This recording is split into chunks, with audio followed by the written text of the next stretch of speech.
And let me make sure that I also feed you with sound input. Thank you again for inviting me to address you on this occasion.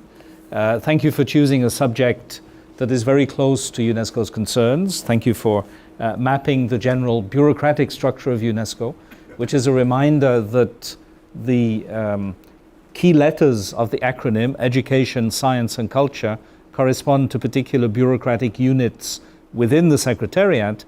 But of course, the bureaucratic divisions are not divisions of knowledge or mandate or action. On the contrary, in order to deliver on education, science and culture, it is absolutely crucial to consider the connections between them and to develop the synergies.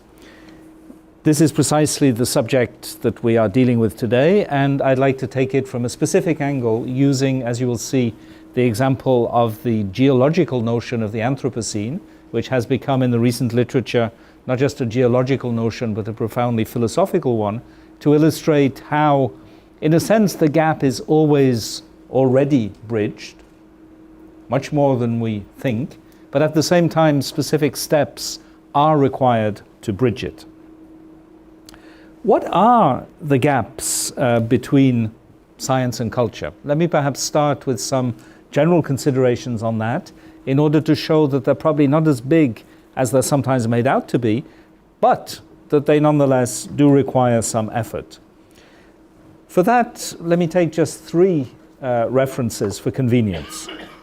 Three ways of thinking about the gap from the very standard literature that have been proposed as ways of understanding how science and culture, and in particular culture considered not just as webs of beliefs and practices embedded in ordinary life, but as a science of culture, a sophisticated way of understanding its nature and modes of development, might sit in different universes.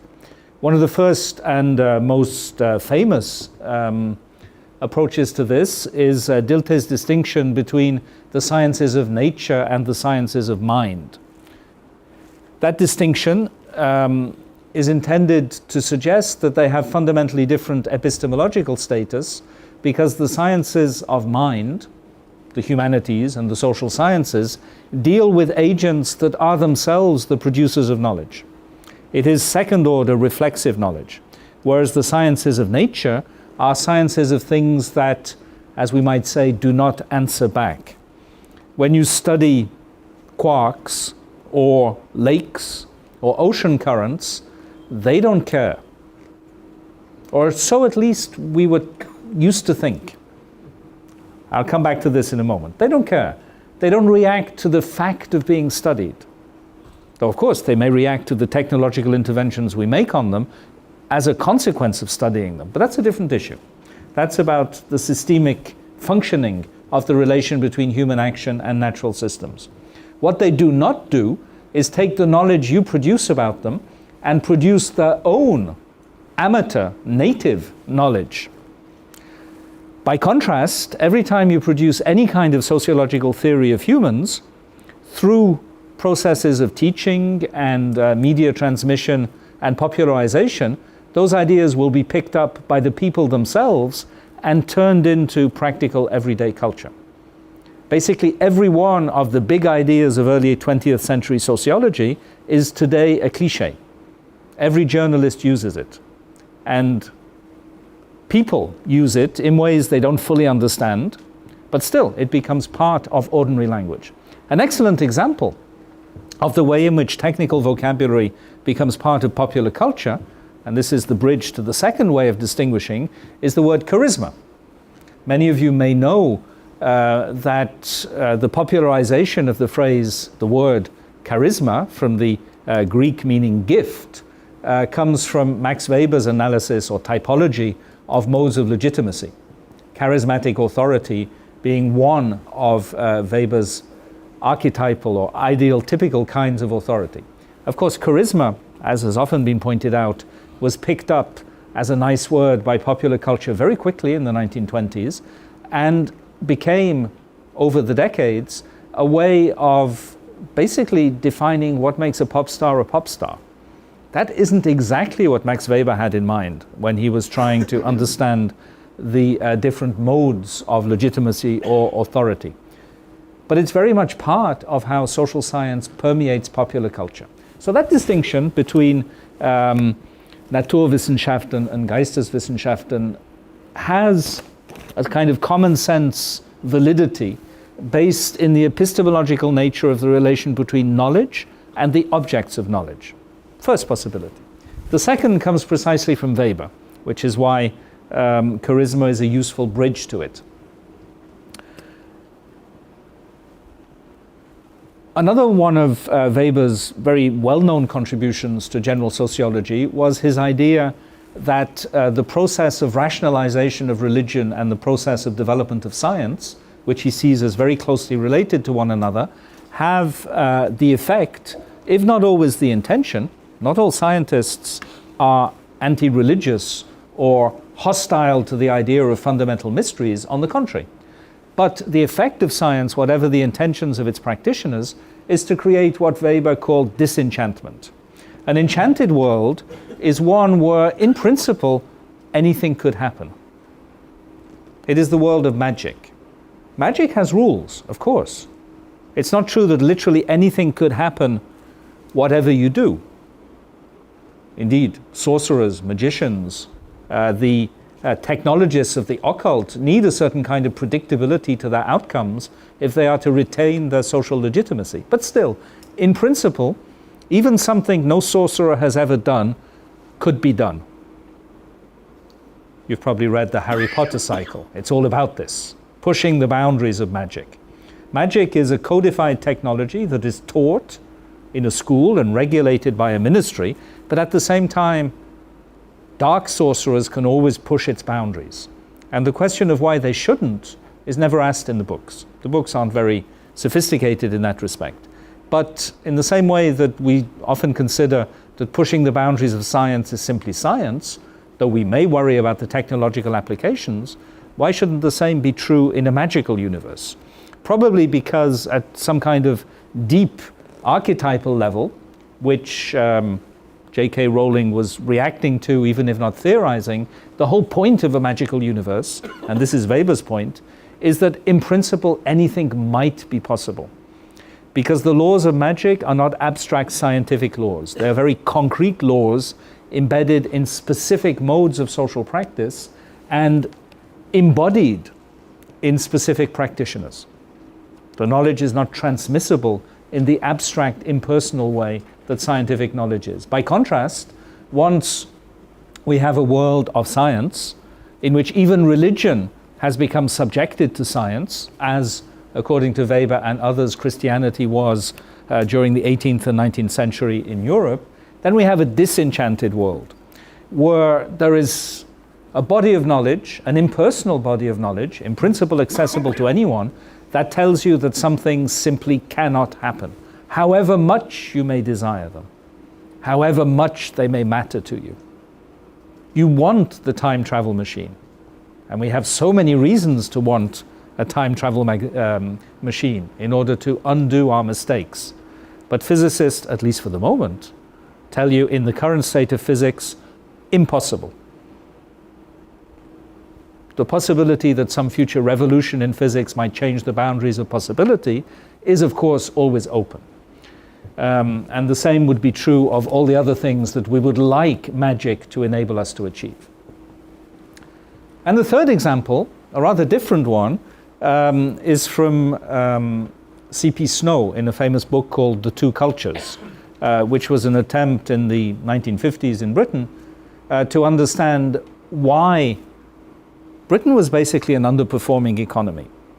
And Snow's idea, his basic point, was that Britain suffered more than other societies, supposedly, from a split between science and the humanities, which led to the production of political leaders with very little scientific training and a fundamental disconnect in public discourse and the organization of the university between the disciplines that are designed to give meaning to things, the humanities in the broad sense, and the disciplines that are designed to describe and transform the world, the sciences in the broad sense. Putting it in very simple terms, we have an epistemological distinction, an existential distinction, and a sociological distinction. And they point in the same direction. And the reason why we worry about the gap is precisely because these contributions are just some among the many who have attempted to put their finger on the nature and reasons of some fundamental gap in worldviews, in methods, in modes of social organization, and in implications for the organizations of societies. This is the gap. So at least we say. A gap between a mechanistic view, supposedly the view of science, and a holistic or multidimensional view, supposedly the view not exactly of culture, but of the disciplines that analyze culture and embed themselves in the concrete reality of culture. A supposedly value-neutral science compared with culture which is all about values, both in the sense of the background prejudices and assumptions of societies and in the sense of the more sophisticated disciplinary approaches to culture, which are all about the production of values and the critical understanding of values, and science supposedly oriented towards technologies of control and transformation through the connection between science and engineering and the other application disciplines, whereas the cultural disciplines and more generally culture itself, insofar as it is reflexive, would be oriented towards patterns of understanding.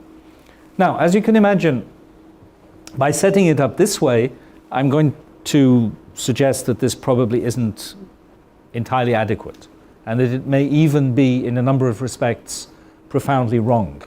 You only set up this kind of binary opposition to knock it down.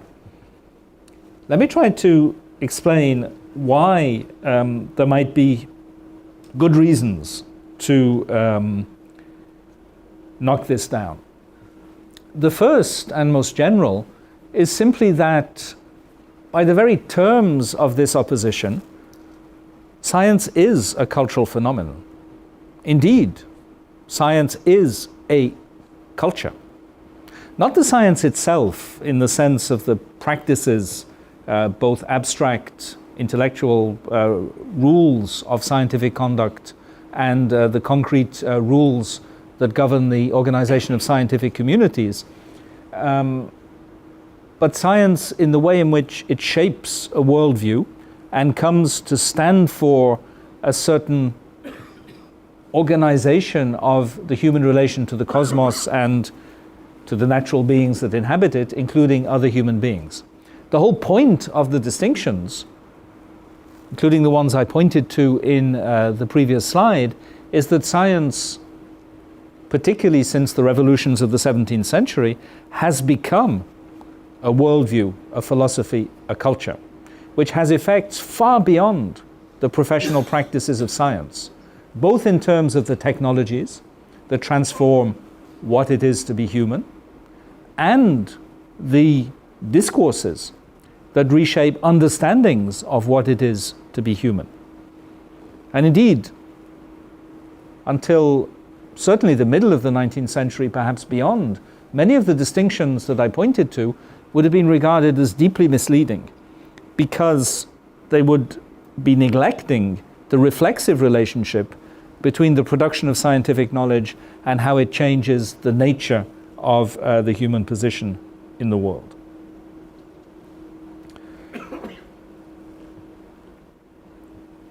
Indeed, to borrow a quote from Arthur C. Clarke, the scientist and science fiction writer, a quote that's often quoted in other contexts, any sufficiently advanced technology, said Clarke, is indistinguishable from magic.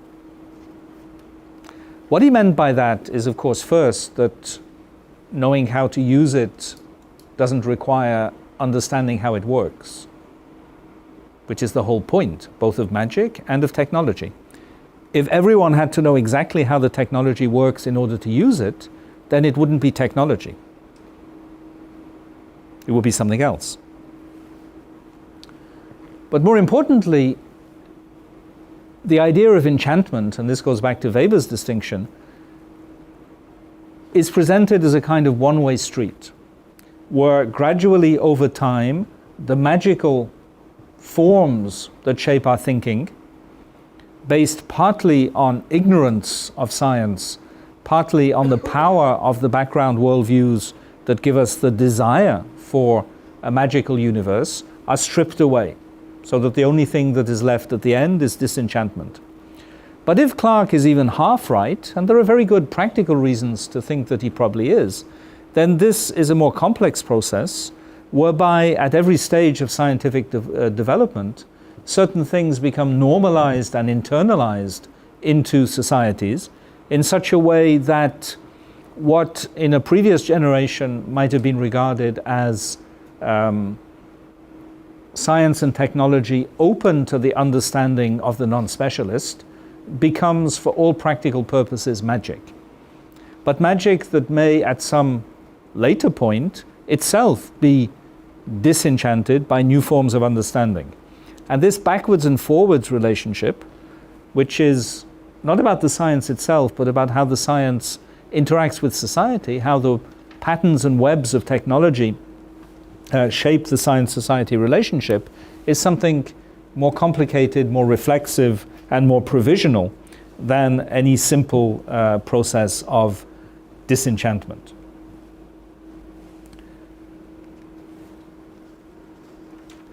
This doesn't necessarily mean that there is no gap whatsoever, but it certainly means that if there is a gap, it is something that probably has a less clear-cut epistemological nature, a less clear-cut existential nature, and is embedded in institutional and sociological facts that are more complex and more provisional, and perhaps more diverse from place to place and from time to time than we often consider.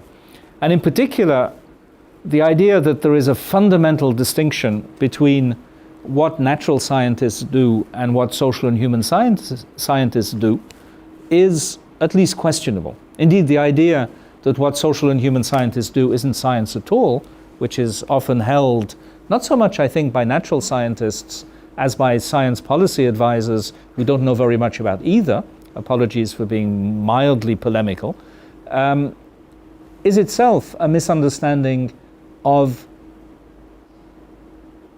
the epistemological nature of the scientific enterprise itself. This, of course, is incredibly crude, incredibly simplistic, and just designed to point to the ways in which there is more in common between the different forms of scientific endeavor than is sometimes realized in public debate. Any science combines in a certain way theories, which are the condition for the formulation of hypotheses, instrumentation, and the use of instrumentation in the context of theory to make observations. Sometimes the instrumentation is specifically constructed for the purposes of the observation.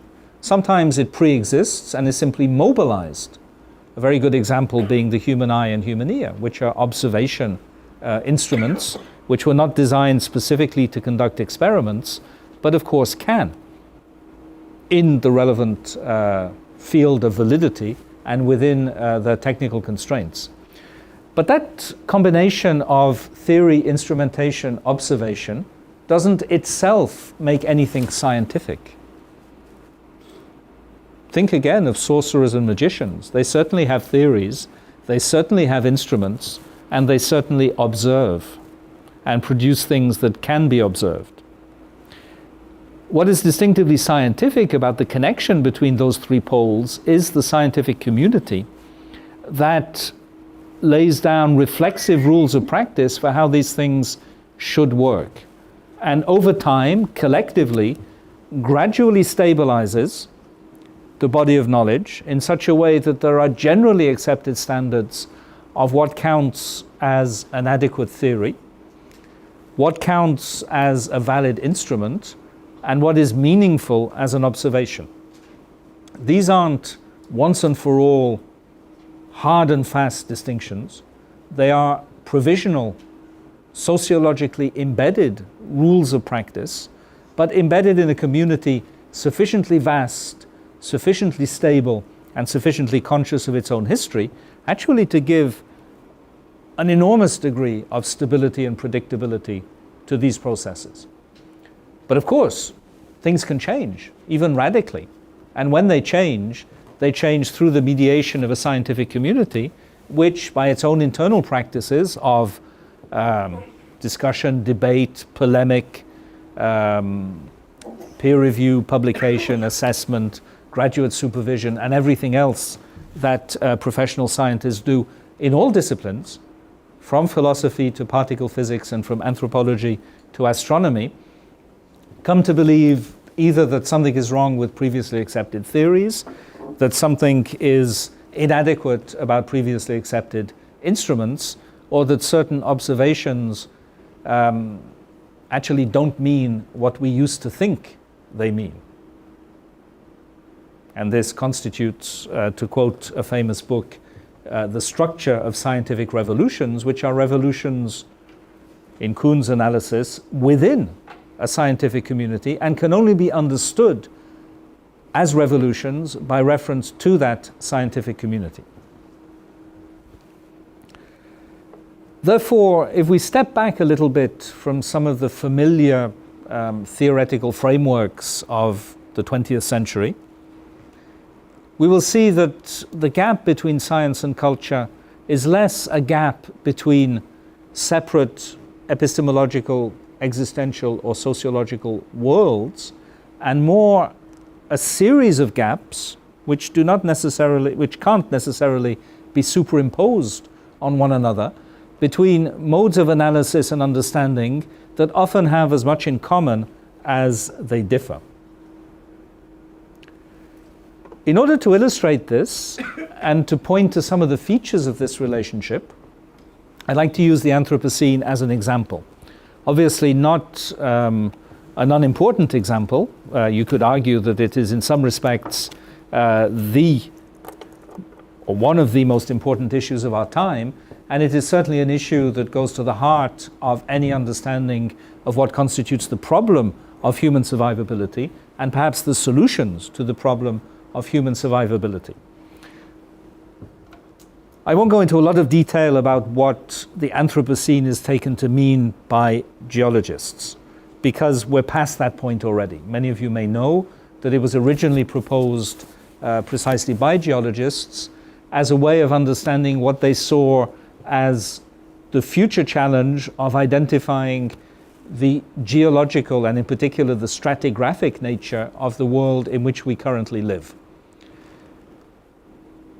Geologists, and in particular international cooperation in geology, works through stratigraphic normalization, identifying geological eras and epochs and so on that have precise criteria that allow them to be a shared language for geologists working in different settings, different interdisciplinary projects and paradigms, using different natural languages, and analyzing parts of the Earth that don't necessarily have the same features, morphological features, history and so on, giving them a shared language to understand how the traces of the history of the Earth can be observed through certain techniques on its surface or below its surface today.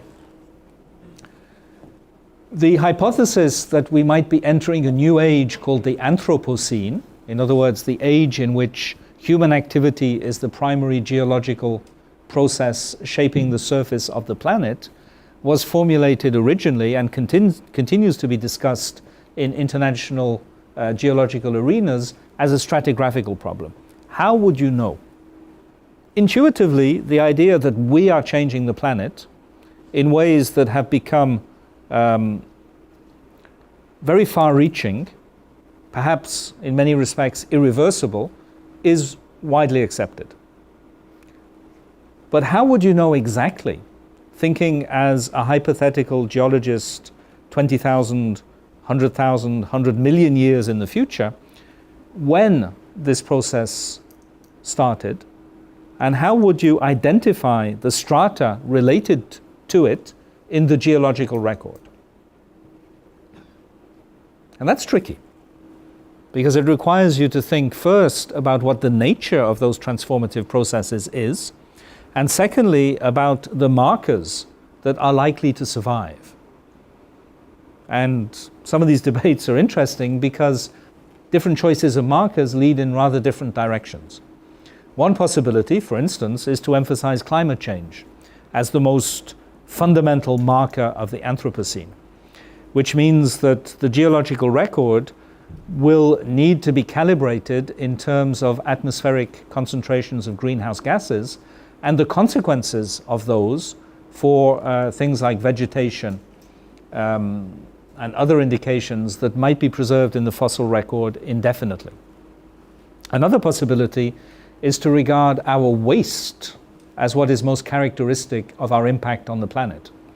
In which case, what we should be trying to identify is the kinds of waste that will be there for a very, very long time, so that we can indicate for the benefit of future geologists, even if there aren't any. And there probably won't be any geologists around in 100 million years. It's highly unlikely.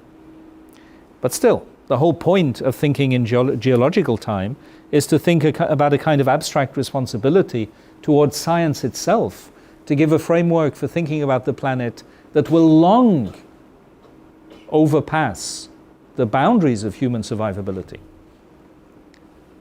We might wish to go on for as long as possible. We might wish to get another, 400,000 years of humanoid existence, but I don't think anyone would seriously bet on 100 million. But that's what geologists do.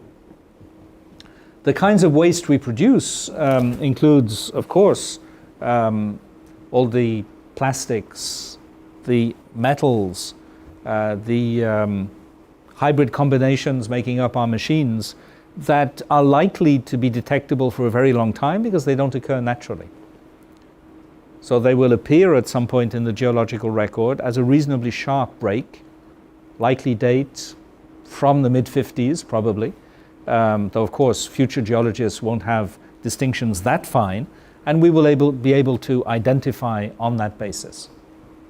A third possibility, and the three could of course be combined, but they will point to somewhat different datings, is mass extinction. The hypothesis that we are currently witnessing the early stages of the sixth mass extinction identified in the history of life on the planet is backed by some worrying evidence, even though it's predictive evidence, therefore not entirely solid, because we don't know exactly how these things unfold over time. We've never had the opportunity to observe a mass extinction in real time. But if there is such a mass extinction, then it will be a very good stratigraphic marker, just as the previous mass extinctions have been used very conveniently to mark the divisions between previous geological era. By extension, because the geological idea of the Anthropocene is thinking about the ways in which human activity transforms the planet, the notion of the Anthropocene has also become, as you know very well, a way of summarizing in global science debate and public debate the idea of a new era of human impact, which is defined by the planetary boundaries, to borrow the phrase that is used by the community of scientists who work on this, that we are currently either breaching or getting very worried about, because we have the scientific knowledge that allows us to assess the extent to which we might be breaching them. One of the best known of those planetary boundaries is concentrations of carbon dioxide in the atmosphere. But there are others, and some are judged actually to be more under threat even than CO2 concentrations. Apparently, according to the specialists, the most breached planetary boundary and the one that causes the most worry looking forward is the nitrogen cycle, which is sometimes judged to have been breached already 30 or 40 years ago. As we pump ever more quantities of inorganic nitrogen compounds into our agricultural systems to maintain productivity, way beyond the capacity of the Earth's systems to absorb and metabolize that nitrogen excess. And there are many others. 9 in total in the framework proposed by the International Science Cooperation Future Earth. So the Anthropocene is the name, or the brand name, for a certain scientific understanding of the planetary system. But at the same time, and almost from the moment where the idea emerged in scientific discourse, the Anthropocene has also been the name for an ethical and political understanding of the implications. The literature on what it means to be human in the Anthropocene is as old as the scientific literature on planetary boundaries. Why? I think for a very simple reason. Well, there are several reasons. As a political scientist, you could say because there was a context of green politics in many countries that created favorable conditions for the reception of these ideas. Maybe. But I think more profoundly, and even apart from specific local political considerations, the reason why the Anthropocene was picked up so quickly as an ethical political construct was that it points to a fundamental connection between science and culture that was known to exist in other areas but is really dramatized by it, which is the question of the responsibilities that derive from knowledge. Our knowledge of the problems of the Anthropocene is forward-looking knowledge based on our capacity to model the planetary system in ways that have a reasonable and in some respects very high degree of scientific validity. Because we can predict what might happen, subject to certain assumptions, we have responsibilities to do something about it. That's not an obvious connection. You could say that our ability to observe things going wrong is completely separate from any question about whether we should respond to what's going wrong. But when we're talking about the planet as a whole, it becomes a bit difficult to say we should observe it dispassionately for the purposes of science, but leave to others the question of what to do about it. Not least because our ability to observe dispassionately depends on the survival of the planetary system within which our societies, institutions, values, and so on themselves survive. If we destroy the laboratory, we won't be able to do any experiments. That idea that that knowledge brings responsibility is as old as philosophy. But at the same time, it acquires a particularly sharp edge in the face of the idea, first, that we have such extensive, detailed knowledge about how the planetary system works in an integrated manner, and secondly, that the current state of that knowledge, given the initial conditions that we currently have shaped by recent history, and given reasonable assumptions about how those conditions are likely to change in the reasonably short term of the next 10, 15, 20 years, given in particular the apparent inability of the international community to agree frameworks of action that are of the same order of magnitude as the level of concern expressed by the international community in its formal diplomatic agreements, we have knowledge of impending disaster. We are Cassandra.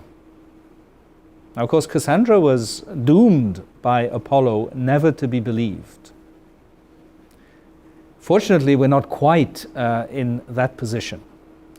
There's a lot of resistance to listening to scientists on these issues, and what the scientists have to say is often more complicated than what decision makers in the public arena would like them to say. But still, we have extensive knowledge of how it might go wrong, and from that follow certain ethical implications.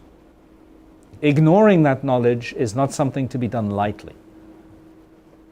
But what are the implications? How can we make sense of them? This is a scientific problem at one level, a problem of understanding the planetary system and our place in it, but it's also a cultural problem, a problem of developing what is often called in the literature an Anthropocenic consciousness. And to illustrate this, I'd like to look at some pictures. It's also more fun than just listening to me talk and talk. It's remarkable how much energy has been put into making the Anthropocene visual. And I don't think this is any kind of coincidence. It's not just that it's easier to make pictures and distribute them than it used to be.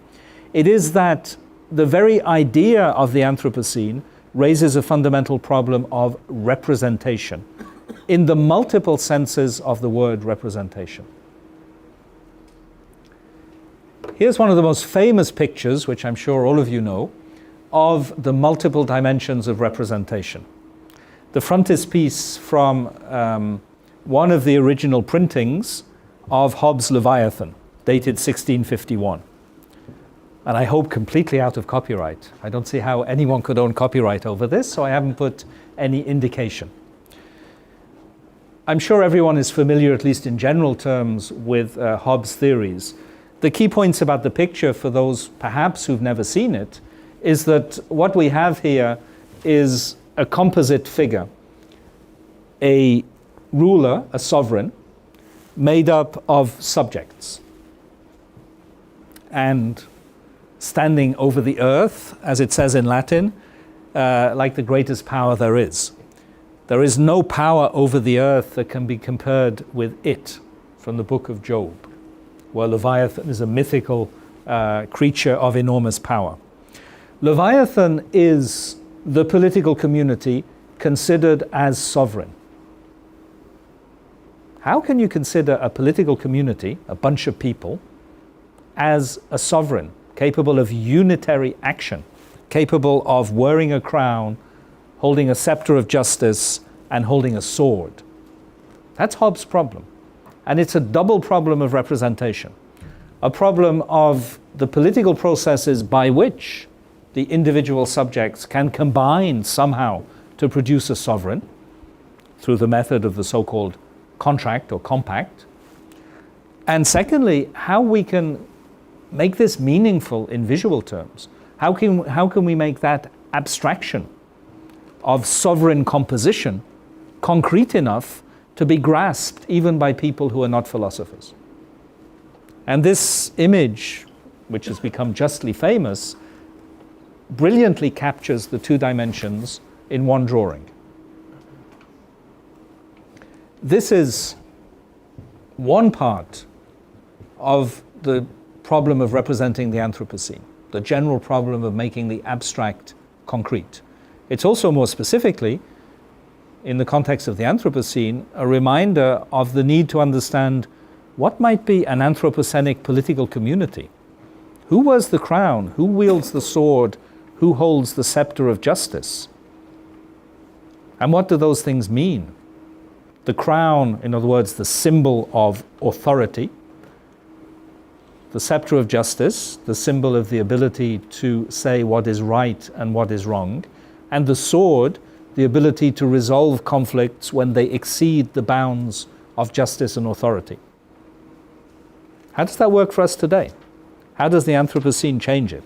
But of course, there is one thing missing from this picture, just a reminder of the context from which it comes, which is science. Not because Hobbes was uninterested in science, but because for the purposes of this symbolic representation, the science of human nature and government is simply taken for granted. I remind you the title of the original book, Leviathan, or the matter, form, and power of a commonwealth, ecclesiastical and civil. We could do a whole seminar about what the word ecclesiastical is doing in there, but we won't. But as a book on the relation between religion and politics, Leviathan is as important as it is on the other subjects it deals with. That's a different story. Two modes of representation fused into one image. And it's remarkable how many people are trying to do the same thing at the moment in other areas. Let me just give you some samples. So Hobbes, as I said, representing the idea of sovereignty and creating the sovereign through representation.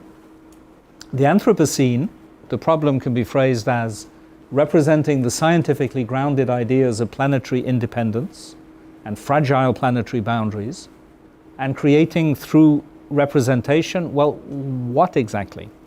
A consciousness, an understanding, a political community, a worry, a problem? Some pictures. It's interesting how all of these pictures are grasping with the question of how we can get all of that on one page and maybe make the very abstract connections apparent. This comes from the Future Earth literature. Of course, those equations don't actually mean very much. They're not even real equations. They are placeholders for the idea that something fundamentally has changed. And the key point of the picture, other than the picture, is the mismatch of timescales. 4 billion years, 40 years, which is a way of dramatizing. This points? It points, yeah. Which is a way of dramatizing the sheer novelty and scale of the impact of humanity on the planet. Drawing maps and imagining new ways of drawing maps is a fundamental part of rethinking what our relationship is to the planet, the surface of which we inhabit, and the overall dynamics of which are the conditions of possibility of our existence.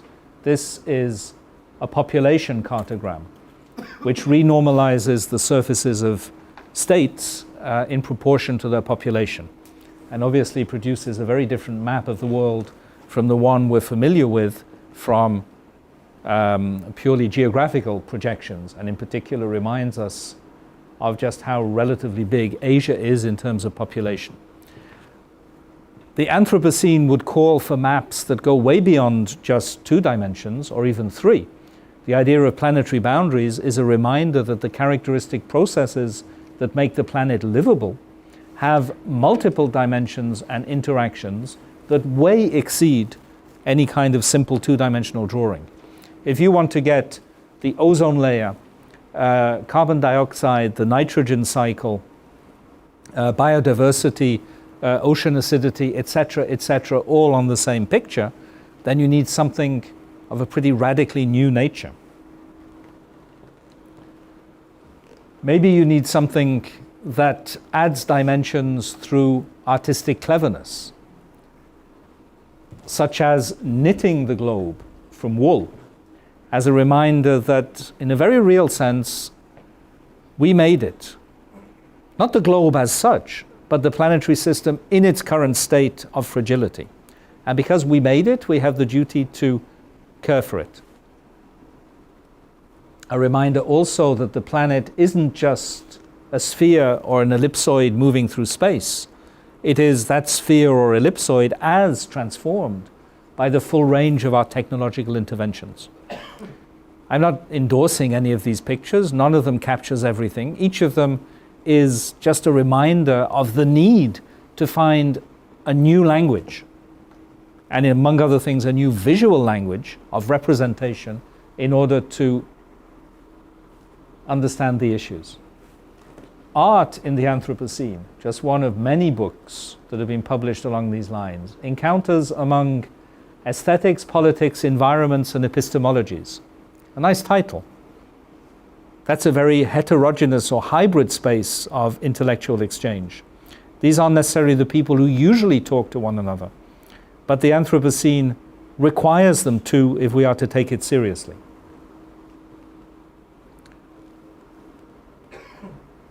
If you do a Google search on Mother Earth, you will see an enormous range of attempts to re-image and reimagination old cultural ideas of Mother Earth as deity, whether or not called Gaia. And the idea that by drawing it in the right way, we might capture the imagination and make concrete the abstraction of the planetary system is widely shared.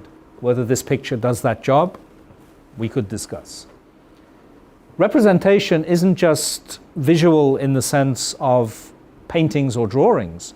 It can also be through other mechanisms, in this case theatrical. This is a film made of Bruno Latour's real-world experiment of conducting climate negotiations with radically new parameters. Latour, who's been one of the major contributors to the philosophy of the Anthropocene, even though interestingly he rejects the word, for reasons that I won't go into, got a group of students to enact climate negotiations over 3 full days in a theatre with a mixture of screenplay and a mixture of script rather and improvisation. And one of the key ideas, we collaborated in a small way with this, was to open up the negotiations to things that are not usually present or represented. In addition to students playing the role of representatives of the US, Saudi Arabia, Russia or whatever, there were students representing the oceans. There were students representing future generations. The things, the future of which is fundamentally at stake and which never get anyone to speak for them, which never get, in the purely legal and very straightforward sense of the word, represented. You can also do it through sound. This was just the title of a conference that I happened to find online. Sonic Media Ecologies, Understanding the Anthropocene Through Soundscapes. And in conjunction with his theatrical work, Bruno Latour also put together an exhibition which was exhibited in a number of different places, including here in Karlsruhe, on making things public, atmospheres of democracy. In other words, how can you represent in the staging of a space, including a space within which discussions about the nature of a political community might take place, the characteristic features of the planetary system? And finally, some pictures from a French artist called Chris Morin-Eitner, who produced a series of paintings called Once Upon a Time Tomorrow, Il était une fois demain, which are imaginations of our cities taken over by nature. Because the human race is extinct? Not necessarily. Maybe just because we've stopped living in cities. But this is just an amusing way of dramatizing the question of a future that cannot be imagined just as extrapolation of the past. A future in which the question of the planet and its dynamics becomes internal to the question of civilization and its development. You can do it for London, you can do it for Paris. And he did it for many other places too.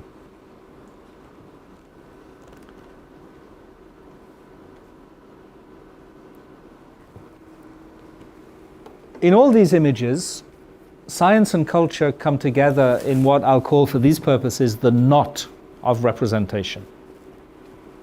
There's a lot to be said about knots, both as a philosophical conundrum and as mathematical object, but I won't go there. I'll just use the word knot for the moment, which point to the question of the Anthropocene as culture, not by ceasing to be science, because the very idea of the Anthropocene only exists because there is a scientific framework within which it can be formulated. But at the same time, inseparably, the idea of the Anthropocene is a cultural idea. It's both a cultural representation and a challenge to the kind of culture, including the kind of public culture, we would need to survive in it. This leads me to what is not even a conclusion, but just an invitation for discussion in the rest of this conference. Bridging the gap between science and culture is a challenge of representation. It's a challenge of giving meaning to scientific knowledge. It's a challenge of composing the political community defined by that meaning and that knowledge. It is a challenge of developing the science of the meanings we can have or should have or might need. And the science of meanings is the human sciences. That's what they do. They consider how meanings are produced, and in considering how meanings are produced, they produce possible meanings, including meanings that go beyond the meanings being analyzed by the human sciences themselves. The challenge is the challenge of making the abstract concrete. There are many ways of making abstractions concrete. One is the purely technological. You take an idea, and through appropriate technologies, you make it real. You reshape the world in its image. But that's not the only possibility. But any connection between science and culture is a connection that necessarily has the form of making abstractions, which is what science produces, concrete. Concrete through multiple modes of representation. Modes of representation that are about giving an image, a name, a face, a picture to the scientific abstractions, but also composing a political community that is aligned with those abstractions and makes sense in light of them. Which means, of course, that there is no one-way process.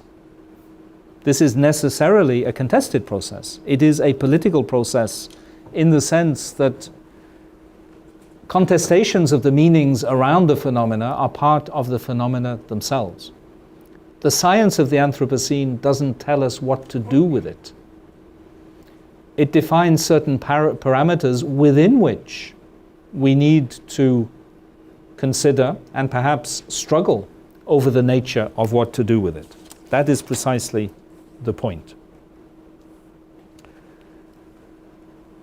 So if this ultimately is what representation means, giving concrete form to some abstraction, whether legal, scientific, philosophical, or artistic, and in the case of the Anthropocene, at the very least, all four of those dimensions at the same time, then asking the question of representing the Anthropocene already bridges the gap between science and culture and reminds us that for most of the purposes about which we care, that gap is actually misleading, not where we think it is, smaller than we think it is, but not necessarily more easy to bridge.